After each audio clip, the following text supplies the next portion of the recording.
দেখুন, আজকে দেখাবো মাছের ডিমের চচ্চড়ি। আমি প্রায় 200 গ্রাম ডিম নিয়ে নিয়েছি। মাছের ডিম ধুয়ে রেডি করে রেখেছি। আর এদিকে হচ্ছে আদা, পেঁয়াজ, রসুন আর আদা আর কাঁচা লঙ্কাটা ক্র্যাশ করে নেব। আর কিছু ওয়েজেস রেখেছি, আর কিছু পেঁয়াজের ওয়েজেস রেখেছি, মানে সেলগুলো।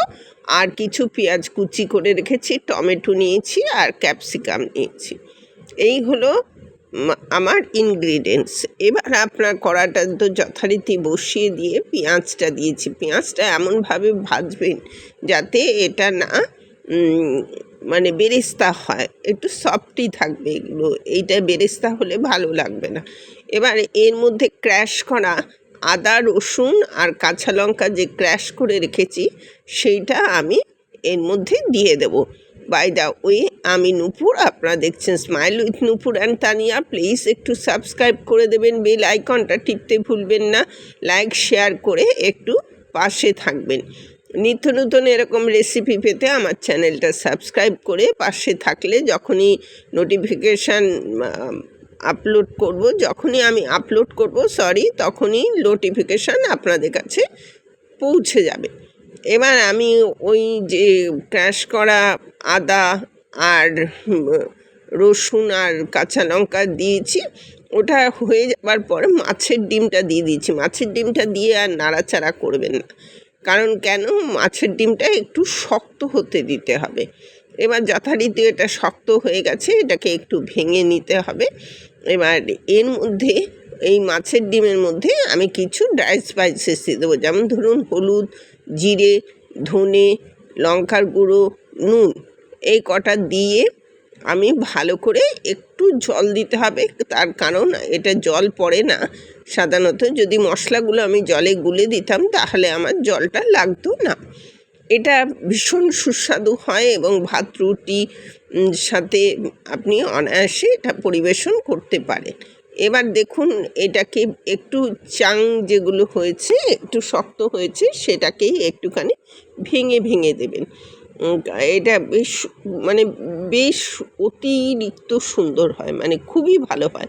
ডিমের অনেক রেসিপি আমার কাছে আছে, আমার চ্যানেলে আছে, কিন্তু এই রেসিপিটাও একটা খুব সুন্দর রেসিপি। এইটা যেহেতু ডিমের চচ্চড়ি, মাছের ডিমের চচ্চড়ি, এইটা কিন্তু চচ্চড় করবে। যতক্ষণ না চচ্চড় করবে, এটা দেখে মনে হচ্ছে হয়ে গেছে, কিন্তু এখনও হয়নি, এটা অনেকটাই বাকি আছে। তার কারণ এটা চচ্চড় যতক্ষণ না করবে ততক্ষণ হবে না। আমি এর মধ্যে টমেটো দিয়ে দিলাম, টমেটো যেটা কেটে রেখেছিলাম সেই টমেটোটা দিয়ে দিলাম। আর টমেটো দেওয়ার পরে টমেটোর থেকে একটু জল বেরোবেই, সেইটা দিয়েও এটা সেদ্ধ হয়ে যাবে। আর এই টমেটোটা দেওয়ার পরে তারপরে আমি যে পেঁয়াজের সেলগুলো করে রেখেছিলাম, পেঁয়াজ এমনি কুচি দেবেন, সেল দেবেন, আর ক্যাপসিকাম কুচি, এগুলো দিয়ে বেশ একটু মুখে কচকচ লাগবে, ভালো লাগবে খেতে এটা। তারপরে নাড়াচাড়া করে যখন দেখবেন পেঁয়াজটা একটু হয়ে গেছে, একটু সফট হয়ে গেছে বা কালার চেঞ্জ হয়েছে, অথচ ক্রাঞ্চি আছে, তো তখন কিন্তু এটা নামিয়ে নিতে হবে। আর কারণ এটা অলরেডি চচ্চড় করে একটা আওয়াজ হবে। চচ্চড়ি সবসময় ড্রাই হয় আর একটা আওয়াজ হয়, বেশ কড়ার মধ্যে লেগে লেগে আসবে, এরকম চচ্চড় করে আওয়াজ হয়। তাই তো এই রান্নাটার নাম চচ্চড়ি হয়েছে। এবার দেখুন, এটা কালারটা পেঁয়াজের বেশ একটু চেঞ্জ হয়েছে, যথারীতি প্রায় হওয়ার দিকে হয়ে এসছে। এটায় আর কিছু দেওয়ার নেই। এটা যতক্ষণ না একটু ড্রাই হয়ে চচ্চড় করছে ততক্ষণ পর্যন্ত আমি এটাকে করে যাব। তারপরে এটাকে আমি নামিয়ে নেব।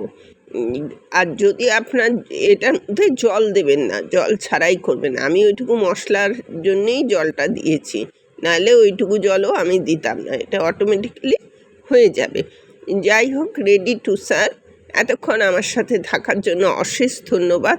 এরকম সুন্দর রেসিপি পেতে একটু পাশে থাকবেন। আশা করব নিত্য নতুন রেসিপি যখনই আমি আপলোড করব না কেন, নোটিফিকেশান আপনাদের কাছে পৌঁছে যাবে। টাটা, আজ তাহলে